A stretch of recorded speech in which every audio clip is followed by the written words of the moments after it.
Okay, interesting. Peter Thiel has like an enemies list of like 2 million people in Palantir. Yeah. And Palantir came in on the heels of Doge. Elon Musk brought Doge in to every department, to the IRS, the Treasury Department, education, the rest of it.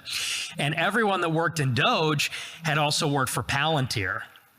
And so when Doge left, the Palantir people stayed. And what they're doing now is they're creating a master database that has your education records, health records, tax records, the Treasury Department's records. And they're going to be in one giant searchable database for this administration with a $150 billion budget for ICE that wants to take citizenship from people that criticize Israel. And that's what people voted for when they voted for Trump.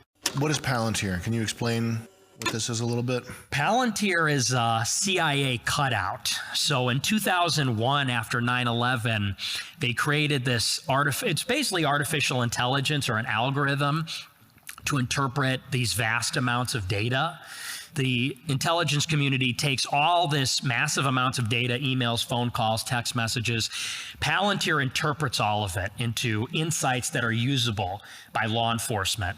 And so in 2001, after 9/11, they took what was a CIA program and they just effectively privatized it to bypass the Constitution. You know, Constitution protects people's privacy, but a private company doesn't have to play by the same rules. So 2001, you're saying that the CIA was spying on people and collecting all this data, and then to get around public oversight, they sort of transferred this into a private company? Right. So Palantir is a firm that creates usable insights based on vast amounts of data. It's a private entity to circumvent the Constitution. They're founded in 2001. Until 2008, they only worked for the CIA. And the CIA actually provided startup money through their venture capital arm, In-Q-Tel. So they provided all the money for it, and they created all the products. So Peter Thiel, Alex Karp, Joe Lonsdale, they were at Langley, Virginia at the CIA headquarters making everything for the CIA as a so-called contractor. And then after that, they branched out into everything. So they identified the Capitol rioters on January 6th. They were identifying who wasn't vaccinated in 2021. What were they doing with people that weren't vaccinated? Just to identify contact tracing who had COVID and who was spreading it to everybody using Bluetooth, and then identifying then who wasn't vaccinated for the purpose of these vaccine passports. You know, in states like New York or in New York City, they wouldn't let people into restaurants if they didn't have the vaccine. So this was going to be like, they wanted to identify everybody that didn't have the card. Yeah.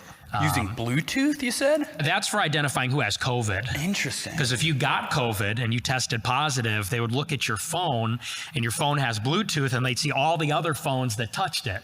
So they can identify everybody that might have COVID. That's the contact tracing. It's basically just like what Ted Kaczynski warned about. This is the classic panopticon surveillance state. And so Palantir was founded by Peter Thiel. Peter Thiel funds all the new right projects.